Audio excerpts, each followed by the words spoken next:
So, I mean, I thought second half was much better.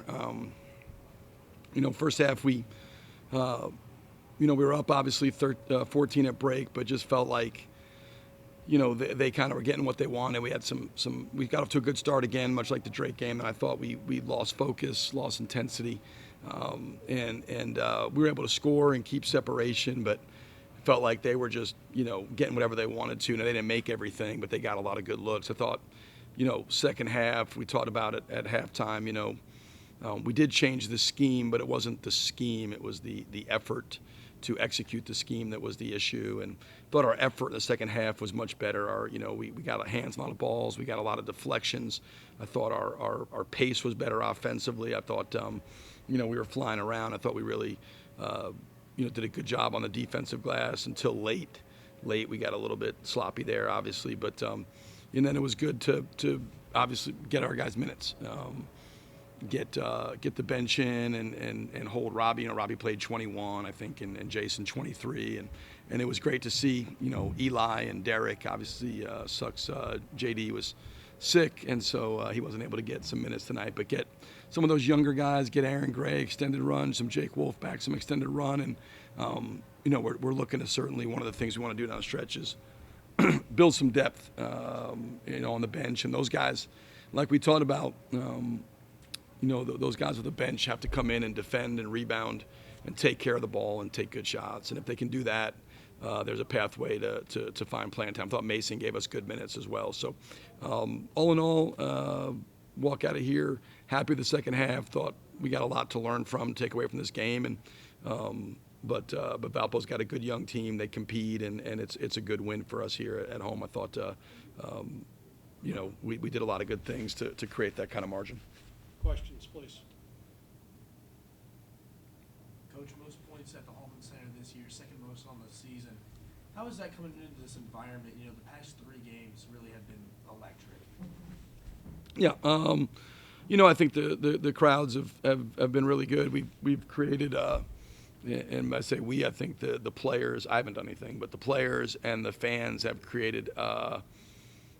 As good or the best home court advantage in the Valley. I don't think there's a better place right now in terms of, fan support, atmosphere, those type of things. And ultimately, you want that as being a part of a program. I mean, you want your place to be the hardest place in the league to come in and play for opponents. And our guys, they feed off that energy. I think it's it kind of infuses them.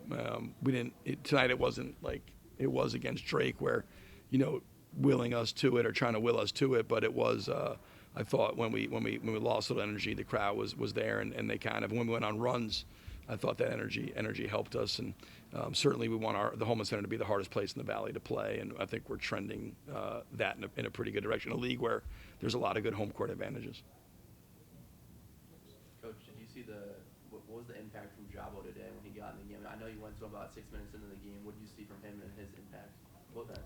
Yeah, I mean, he was good. We wanted to, we wanted to go in and have some switching 5 lineups and switch everything because they're dangerous. Sepp had only made 3 threes all year, but we knew he could shoot. He's 3 for 6, and obviously Schwieger is a pick and pop big. So they play 2 bigs, but both bigs can really shoot. So it does put you in a quandary. And so I thought Jabo gave us really good minutes, 10 points, 7 rebounds in 14 minutes. Stepped right in, made 2 huge threes to create some separation. Thought he boxed out well. Thought he guarded well. I thought the switching 5 lineup, gave them some difficulties. I thought that was probably our best in terms of defensive group. We tried some different things in the first half, and we weren't. I don't know if it was schematics. It's hard to tell because I didn't think the effort behind the schematics was good enough. But our switching 5 group was the best thing we did, and I thought both halves he came in and played very well. But those 2 threes early, gave us some separation and gave us some cushion there, and we kind of lost our focus to, they never really cut too deep into it. You said you didn't entirely get the full 40 minutes you wanted, just spurts, but you built a double-digit lead early and really never let Valpo in the game as a first-place team. Just how important was that to never give an underdog here really any momentum tonight? Well, we knew coming in. I mean, they just had lost a 1-point game to Evansville. They were in the Drake game all the way in Des Moines. They lost by 11, at Drake. I mean, we certainly, I think, had a respect for them. And then we came in, and I thought early we played with good urgency, and I thought our activity level was good, our pace was good, we were playing with force, and then, we have back-to-back possessions, we break down on switches, and, they worked their way back in. But I agree. I think, that cushion we created early when we had, I thought, our lull, they never could really. I think they got it to 10 maybe was the lowest, 10 or 9. And then we were able to, to keep it. We were able to score well enough, and they missed probably some looks that they normally make.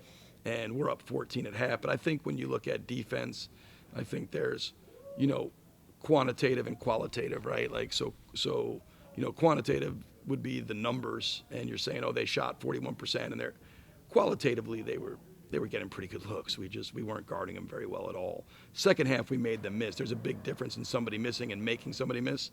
I thought the urgency level, and we came out in the second half, and I thought that first 10 minutes was was exactly how we want to play. The level of urgency, the level of focus, the level of discipline. I thought we were eons better, and it wasn't anything to really do. Like I said, we changed the ball screen scheme.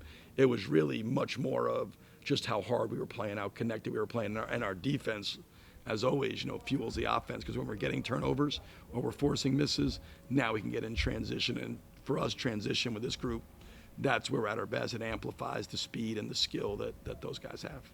A big part of that second half run was Robbie, about as efficient as you get, 10 to 12. Not only his movement, but the way the guys were finding him. Just talk about Robbie's offensive games tonight. Yeah, I mean, I think it was one of those ones where, he was terrific, and he got in the seams, which we've been on him about, mixing. He's such a good shooter that he can fall in love with popping. But he's also, 6'10", 240 with great hands.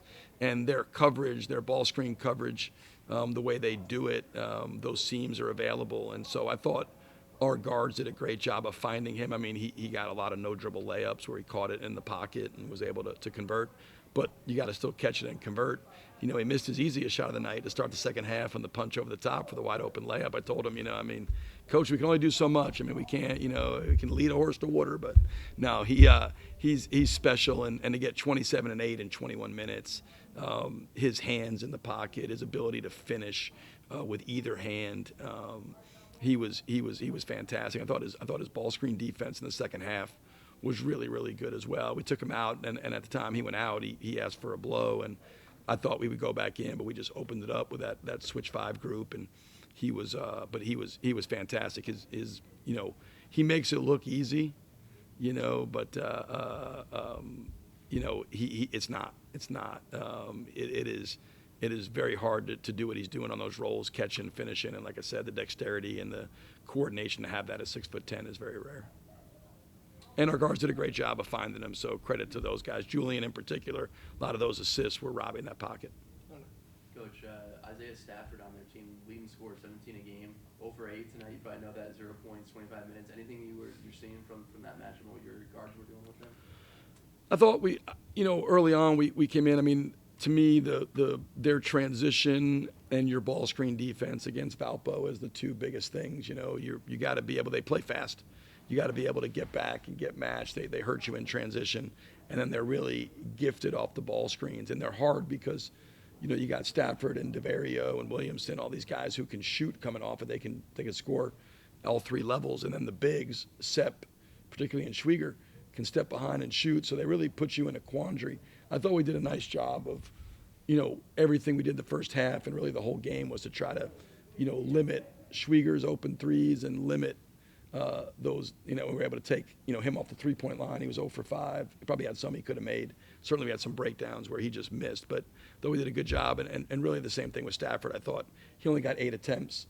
Watched him get 30-plus against Illinois, 32 against Drake. I mean, he's a guy who can really get going. Though he did a good job for the most part of contesting his, at least making him hard.